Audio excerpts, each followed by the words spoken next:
স্বাগত দীপ্ত বাণিজ্য সংবাদে। আপনাদের সাথে আছে আমি ইশরাত সুমা।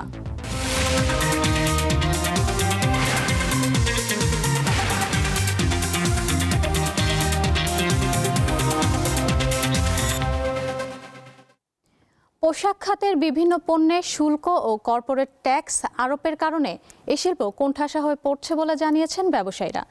এতে প্রতিবেশী দেশের বাজার শক্তিশালী হচ্ছে।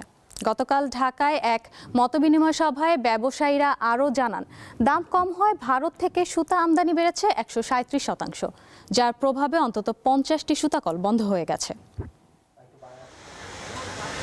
তৈরি পোশাক খাতের প্রধান উপকরণ 1 কেজি সুতা উৎপাদনে বাংলাদেশে খরচ হচ্ছে $3, অথচ প্রতিবেশী ভারতে খরচ হয় $2.5, কারণ দেশটির সরকার নানামুখী সহায়তা দেয়। রবিবার রাজধানীর গুলশান ক্লাবে আয়োজিত মতবিনিময় সভায় এসব কথা বলেন তারা। বলেন, বাংলাদেশ সরকার বাজার সুরক্ষা দিতে না পারায় প্রতিবেশীরা ব্যাকওয়ার্ড লিঙ্কেজ দখল করে নিচ্ছে। আমাদের কম্পিটিটর পার্টিকুলারলি ইন্ডিয়া, তারা তুলার ভিতরে অনেক বড় ভর্তুকি দিয়ে দেয়, ফার্মারকে দেয়, ফার্টিলাইজারকে দেয়, ট্রেডিংকে দেয়, দিয়ে তারা তুলার দামটাকে একটা সহানুভূতির জায়গায় রাখে, যাতে ইন্টারন্যাশনাল লেভেল থেকে তাদের কম থাকে। বক্তারা জানান, গ্যাসের দাম ও শ্রমিকের বাড়তি খরচ টেক্সটাইল শিল্পের সংকট তৈরি করছে। এর সাথে তুলার উপর শুল্ক ও কর্পোরেট ট্যাক্স আরোপ প্রতিবেশী দেশের বাজারকে শক্তিশালী করছে। অতি সত্বর এই সেক্টরকে বাঁচাতে হলে সেফগার্ড ডিউটি, আমাদের জন্য ইনসেন্টিভের ব্যবস্থা, বিদ্যুৎ এবং গ্যাস, এখন ভুলেই যাচ্ছে বিদ্যুৎ গ্যাস অবারিত থাকবে 6 মাস পরে, কারণ বিদ্যুৎ গ্যাস যারা ইউজ করবে তারাই তো থাকবে না। ব্যবসায়ী নেতারা বলেন, দেশীয় পোশাক খাত সুরক্ষায় নগদ প্রণোদনা সহ অন্যান্য সুবিধা বাড়ানো প্রয়োজন। 22 মাসে ইন্ডিয়া থেকে সুতা ইম্পোর্টের প্রবৃদ্ধি হার হয়েছে 137%। এটা অত্যন্ত দুঃখজনক। কেন? আমরা ক্রমশই কিন্তু আমাদের নির্ভরশীলতা বাড়িয়ে যাচ্ছি পার্শ্ববর্তী দেশের কাছে। এখন বলতে পারেন বাড়ালে কি হবে? বাড়ালে আমাদের ব্যাকওয়ার্ড লিঙ্কেজ ক্ষতিগ্রস্ত হবে। রপ্তানি উন্নয়ন তহবিল ইডিএফ এর আকার বাড়ানো, ব্যাংক ঋণের সুদের হার কমানো ও ঋণ পরিশোধে গ্রেস পিরিয়ডের দাবি জানান ব্যবসায়ীরা। ইন্ডিয়ার তো একটা বড় ইকোনমি। শাহরিয়ার ইমন, দীপ্ত সংবাদ, ঢাকা। ঢাকা স্টক এক্সচেঞ্জে লেনদেনের সূচকে মন্দা অবস্থার মধ্যে দিয়ে চলছে সপ্তাহের দ্বিতীয় কর্মদিবসের লেনদেন। এখন পর্যন্ত কমেছে 170টি কোম্পানির শেয়ারের দাম, বেড়েছে 104টির, আর অপরিবর্তিত রয়েছে 108টি কোম্পানির শেয়ারের দাম। প্রথম আড়াই ঘন্টায় হাত বদল হয়েছে 131 কোটি টাকার শেয়ার। গতকাল সপ্তাহের প্রথম কর্মদিবসে দেশের প্রধান এই পুঁজিবাজারে লেনদেন হয়েছিল 385 কোটি টাকা শেয়ার। এদিকে চট্টগ্রাম স্টক এক্সচেঞ্জেও আজ লেনদেনের সূচকে মন্দাভাব রয়েছে।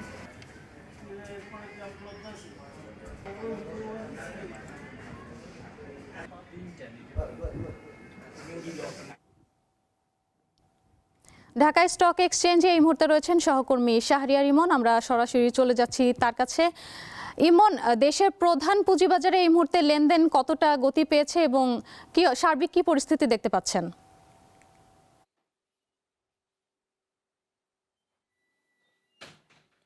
হ্যাঁ ইশরাত সুমা, আপনি যেমনটি বলছিলেন যে সপ্তাহের দ্বিতীয় কার্যদিবসের লেনদেন চলছে দেশের প্রধান পুঁজিবাজার ঢাকা স্টক এক্সচেঞ্জে। আপনি একটি বিষয় বলছিলেন যে লেনদেনের আসলে গতি কী অবস্থা, গতি প্রবাহের কথা বলছিলেন। আপনি জানেন যে প্রথম 3 ঘন্টার পর এখন যে লেনদেন চিত্রটি সেটি পড়লেই আপনি হয়তো বুঝতে পারবেন যে গতি কী অবস্থা। আমরা দেখছি দেশের প্রধান পুঁজিবাজার ঢাকা স্টক এক্সচেঞ্জে প্রথম 3 ঘন্টার পর আসলে লেনদেন এখন দেখছি সূচক প্রায় 13 পয়েন্ট কমে মোট সূচক অবস্থান করছে 4855 পয়েন্টে। এছাড়া যদি আমরা দেখি যে লেনদেন হওয়া কোম্পানিগুলোর কী অবস্থা, আমরা দেখছি যে লেনদেন হওয়া কোম্পানিগুলোর ভিতরে আপনার 145টি কোম্পানির শেয়ারের দর বেড়েছে, আর দাম কমার তালিকায় রয়েছে 133টি কোম্পানির শেয়ারের ক্ষেত্রে। এছাড়া দামের কোনো তারতম্য ঘটেনি 105টি কোম্পানির ক্ষেত্রে। আর যদি আমরা লেনদেন ভলিউমের কথা বলি, লেনদেন ভলিউম আমরা দেখছি ঢাকার পুঁজিবাজারে এখন পর্যন্ত আপনার লেনদেন হয়েছে 145 কোটি টাকার শেয়ার। তো এটি হচ্ছে আসলে প্রথম 3 ঘন্টার একটি চিত্র। আর আমরা যদি গতকালের কথা বলি, অর্থাৎ প্রথম কার্যদিবসের যে অবস্থাটি সেটি আমরা দেখছিলাম যে গতকাল আমরা দিন শেষে লেনদেন হয়েছিল 385 কোটি টাকার শেয়ার এবং আপনার সূচক 14 পয়েন্টের মতো কমেছিল। এই হচ্ছে মোটামুটি বাজার পরিস্থিতি। তো যেটি আমরা দেখছি যে প্রায় কিন্তু গতকালকে আমরা যেটি দেখছি যে প্রায় আপনার লেনদেনের ভলিউম কিন্তু আপনার 500 কোটি টাকার নিচে কিন্তু নেমে গেছে। তো ইশরাত সুমা আসলে আমাদের সাথে এই মুহূর্তে যোগ দিচ্ছেন বাজার বিশ্লেষক জনাব আব্দুল হাফিজ। আমরা তার কাছ থেকে বাজার সম্পর্কে বিস্তারিত জেনে আসবো। জনাব আব্দুল হাফিজ, আপনাকে স্বাগত জানাচ্ছি দীপ্ত টিভির এই বিজনেস আয়োজনে। আপনার কাছে আমরা যেটি জানতে চাই সেটি হচ্ছে যে বাজারে যে একটি নিম্ন গতি দেখছি আমরা, লেনদেন ভলিউম কিন্তু 500 কোটি টাকার নিচে নেমে গেছে, এর মূল কারণ কি আপনি মনে করেন? স্বাগত আপনাকে এবং দর্শক শ্রোতা সবাইকে। আসলে বছরের শেষ, এটা তো একটা আছেই বিষয়, একটা অ্যাডজাস্টমেন্ট, তো অ্যাডজাস্টমেন্টগুলো হয়ে গেছে। এখন মূলত মার্কেট যেটা ফল করতেছে সেটা হচ্ছে কনফিডেন্সের অভাব। এটা আরও প্রকট হয়ে দেখা দিয়েছে শেষ দিকে। এবছরটা কিন্তু সারাটা বছর কিন্তু আমরা আস্থাহীনতায় ভুগেছি কম বেশি। মাঝে মাঝে একটু আশা দেখা গেলেও সেটা স্থায়ী হয়নি, সেটা আবার শিকড়ে ফেলে সেই আস্থাহীনতার জায়গাটাকে আবার প্রকট হয়ে গেছে, যে কারণে মার্কেট প্রলং ওয়েতে 5,000 পয়েন্টের নিচে চলে আসছে, যেটা সবসময় 5.5-6 মধ্যে ঘোরাঘুরি করতো। তো আমরা জানি না নতুন বছরে কি আছে। যদি কোনো প্রপার স্টেপ না নেওয়া হয় তাহলে আমার মনে হয় I don't know what will happen. I feel really আমি কোনো খুব বিশ্বাস খুঁজে পাচ্ছি না। আচ্ছা, এখানে একটি বিষয় যে নির্বাচন নিয়ে তো একটা সংশয় ছিল, সেখানে তো আপনার নির্বাচনের তফসিল ঘোষণা হয়ে গেছে, নির্বাচনের প্রস্তুতি নিচ্ছে সারা দেশ। সেক্ষেত্রে তো রাজনৈতিক একটি স্থিতিশীলতার দিকে এগোচ্ছে সামনের দিনগুলোতে, সেক্ষেত্রে বাজারের প্রভাব পড়ছে কি? এটাই একমাত্র প্লাস পয়েন্ট, যে অনেকেই আস্থাহীনতা ভুগছিলেন যে নির্বাচন হবে কি হবে না, কিন্তু আমরা এখন প্রচ্ছন্ন নির্বাচনের দিকে এগোচ্ছি এবং 12ই ফেব্রুয়ারি নির্বাচন ঘোষণা করা হয়েছে, তফসিল ঘোষণা করা হয়ে গেছে। অতএব এখান থেকে আমার মনে হয় পিছনের কোনো সুযোগ নাই। তো এটাই আমাদের মার্কেটের একমাত্র প্লাস পয়েন্ট। এটা কোনো নীতির পরিবর্তন বা পরিবর্তনের কারণে না, এটা শুধুমাত্র আস্থার জন্য মার্কেটটা হয়তো ভালো হতে পারে নতুন বছরে, আমি এটা বিশ্বাস করি। সবশেষ আপনার কাছে যে বিষয়টি জানতে চাই সেটি হচ্ছে যে বাজারের এই অবস্থায় আপনার বর্তমান সিচুয়েশনে বাজারের পি রেশিও এবং অন্যান্য যে সমস্ত বিভিন্ন ডিক্লারেশনগুলো আছে সব মিলিয়ে বাজারের যে বর্তমান পরিস্থিতি, এই পরিস্থিতিতে বিনিয়োগকারীদের তাদের বিনিয়োগ সিদ্ধান্ত কিভাবে নেওয়া উচিত? দেখেন, যারা বিনিয়োগকারী তারা তো তাদের ঘরের খরচের পয়সা বিনিয়োগ করে না, পুঁজি বিনিয়োগ করেন। তো পুঁজি তাদের কাছে আছে কিনা, সেই পুঁজিটা এখন অবশ্যই আমার মনে হয় বিনিয়োগ করা যায়, কারণ মার্কেট এত তলানিতে চলে এসছে। আমার বিশ্বাস একটু হলেও মার্কেট বাউন্স ব্যাক করবে এবং সেটা হয়তো জানুয়ারির দিকে আমরা দেখতে পাবো নতুন বছরে। তো নতুন বছরে প্রফিট করার জন্য হলেও বিনিয়োগকারীদেরকে আমি আহ্বান করবো এখন বিনিয়োগ করার জন্য। এখন বিনিয়োগ করার সুযোগ, এই সময়টা হাতছাড়া করা উচিত না। এবং আমরা যারা অনেক বছর যাবত এই মার্কেটে আছি, প্রায় 30-35-40 বছর যাবত, আমার দীর্ঘ অভিজ্ঞতার আলোকে আমি বলতে পারি মার্কেট কিন্তু জানুয়ারিতে মার্কেট অনেক ভালো থাকবে বলে বিশ্বাস করি আমি। আপনাকে অশেষ ধন্যবাদ এতক্ষণ সময় দেওয়ার জন্য।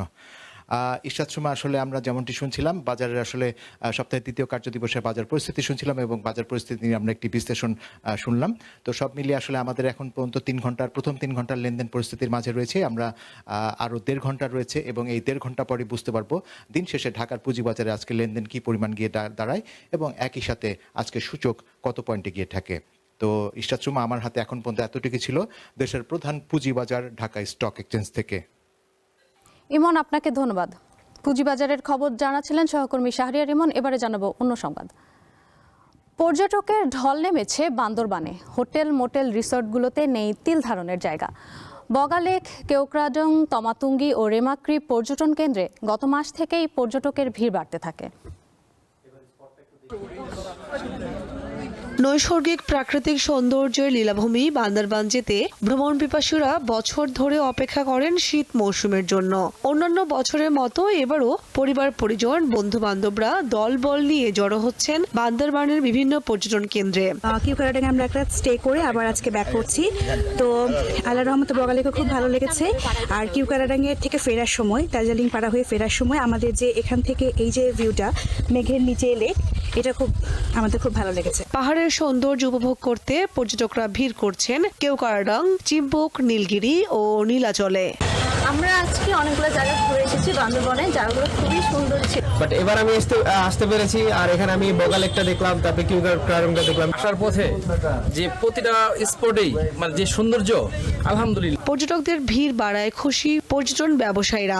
আমাদের জন্য অনেক লোকসান ছিল 3 বছর ধরে, তবে আমরা আস্তে আস্তে ধীর গতিতে উঠতে পেরে। পর্যটকদের ভ্রমণ নিরাপদ ও আনন্দদায়ক করতে সব ধরনের নিরাপত্তার ব্যবস্থা গ্রহণ করেছে ট্যুরিস্ট পুলিশ।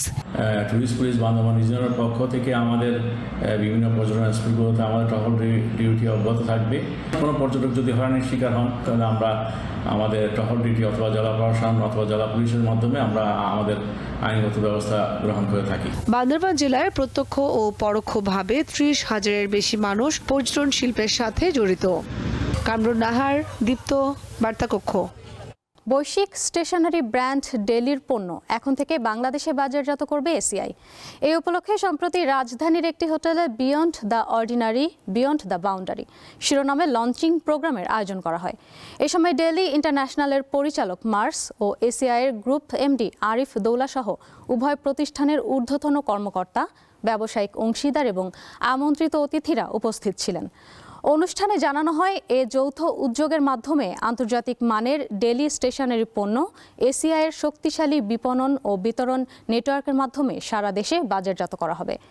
আধুনিক ডিজাইন, টেকসই মান ও ব্যবহার বান্ধব বৈশিষ্ট্যের সমন্বয়ে তৈরি এসব পণ্য শিক্ষার্থী, পেশাজীবী এবং সৃজনশীল মানুষের দৈনন্দিন কাজকে আরও সহজ ও কার্যকর করবে।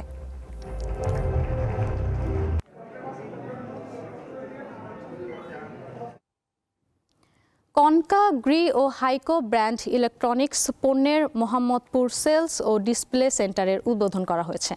রবিবার রাজধানীর মোহাম্মদপুর শ্যামলী লিংক রোডের এ সেন্টারে উদ্বোধনী অনুষ্ঠানে গ্রুপের চেয়ারম্যান মোহাম্মদ নুরুন নেয়াজ, এমডি নুরুল আমিন সহ অন্যান্য কর্মকর্তারা উপস্থিত ছিলেন। এ সময় জানানো হয়, 2 যুগের বেশি সময় ধরে দেশের ইলেকট্রনিক্স ও হোম অ্যাপ্লায়েন্স পণ্যের গ্রাহকদের চাহিদা, বিশ্বস্ততা ও সুনামের সাথে পূরণ করছে কনকা, গ্রি ও হাইকো ব্র্যান্ডের পণ্য।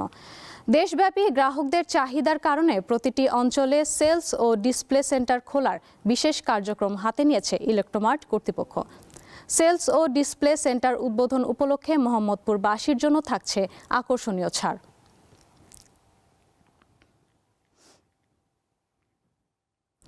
সোনারগাঁও ইউনিভার্সিটির দ্বিতীয় সমাবর্তন অনুষ্ঠিত হয়েছে। রবিবার রাজধানীর আন্তর্জাতিক কনভেনশন সিটি বসুন্ধরায় এই সমাবর্তনের আয়োজন করা হয়। অনুষ্ঠানে প্রধান অতিথি ছিলেন অন্তর্বর্তী সরকারের শিশু বিষয়ক ও সমাজ কল্যাণ মন্ত্রণালয়ের উপদেষ্টা শারমিন এস মুর্শিদ। সমাবর্তন বক্তা হিসেবে উপস্থিত ছিলেন তথ্য ও সম্প্রচার, পরিবেশ, বন ও জলবায়ু পরিবর্তন মন্ত্রণালয়ের উপদেষ্টা সৈয়দা রিজওয়ানা হাসান। অনুষ্ঠানে বিশ্ববিদ্যালয়ের স্প্রিং 2021 হতে সামার 2025 পর্যন্ত বিভিন্ন প্রোগ্রামে স্নাতক ও স্নাতকোত্তর ডিগ্রি অর্জনকারী শিক্ষার্থীরা অংশগ্রহণ করেন। এবারের সমাবর্তনে 13 জন শিক্ষার্থীকে চ্যান্সেলর্স গোল্ড মেডেল এবং 83 জন শিক্ষার্থীকে ভাইস চ্যান্সেলর্স গোল্ড মেডেল সহ মোট 96 জন কৃতী শিক্ষার্থীকে স্বর্ণপদক প্রদান করা হয়।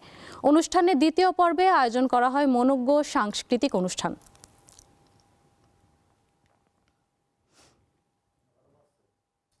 দেশের বাজারে স্বর্ণের দাম ইতিহাসের সর্বোচ্চ পর্যায়ে পৌঁছেছে। 22 ক্যারেট মানের প্রতি ভরির দাম 2,29,350 টাকা। বাংলাদেশ জুয়েলার্স অ্যাসোসিয়েশন বাজুসের তথ্য মতে 21 ক্যারেট মানের প্রতি ভরির জন্য গুনতে হবে 2,18,917 টাকা, আর 18 ক্যারেট মানের প্রতি ভরির দাম 1,87,667 টাকা। এদিকে সনাতন পদ্ধতির প্রতি ভরি স্বর্ণের দাম 1,56,477 টাকা। বিশ্বজুড়ে স্বর্ণের দামে নির্ভরযোগ্য ওয়েবসাইট goldprice.org-র তথ্য মতে বিশ্ববাজারে স্বর্ণের দাম বেড়েছে। প্রতি আউন্সের দাম $4,500 ছাড়িয়েছে।